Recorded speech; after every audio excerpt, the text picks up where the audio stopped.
உலகம் உங்களை குறிச்சு என்ன வேணாலும் திட்டம் வைக்கட்டும், பரலோகம் உங்களை குறிச்சு ஒரு திட்டம் வச்சிருக்குங்கிறத தேவ பிள்ளைங்க நீங்க அறிஞ்சுக்கிறணும். ஸ்தோத்திரம். எத்தனை பேர் நீங்க விளங்குறீங்க, புரிஞ்சுக்கிறீங்களா? உலகம் என்ன வேணாலும் பேசட்டும், திட்டம் வைக்கட்டும், நமக்கு என்ன வேணாலும் தூசிக்கட்டும், என்ன வேணாலும் நம்மளை குறிச்சு நமக்கு தீர்ப்பு எழுதட்டும். ஆனா பரலோக தேவன் உங்களை குறித்து வைத்திருக்கிற நினைவுகள் அது கீழானவைகள் அல்ல. அப்ப நான் பேசுறதுல என்ன இருக்கு? நான் பேசுறதுல என்ன இருக்கு? என்னை குறிச்சு தேவன் வச்சிருக்கிற திட்டம் பெருசுன்னு தெரியுது. நான் பெருசா பாப்பனா சிறுசா பாப்பனா? நான் பேசுறது பெருசு. ஏன்னா இங்க பாருங்க, உங்களுக்கு ஒண்ணு தெரியும், ஒரு பழமொழி இருக்கு, வேடிக்கையான பழமொழி. மலையை கட்டி மயிரை இழுக்கிறது. மலைய மயிரால கட்டி இழுக்கிறது சொல்லுவாங்க. வந்தா மலை கண்டிப்பா வராது, அந்த முடி அது அக்கிறது முடிதான் தெரியும், அது அந்து போயிடும்.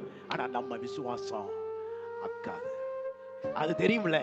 இப்ப நாம பேசுகிறது சின்னதா பேச வேண்டாம், நாங்க போய் திரும்பி வருவோம். ஸ்தோத்திரம் சொல்லுங்க. அவர் பார்த்துக் கொள்வார். ஏன் இப்படி ஆச்சு? அவர் பார்த்துக் கொள்வார். எல்லாம் அவருக்கு தெரியும்.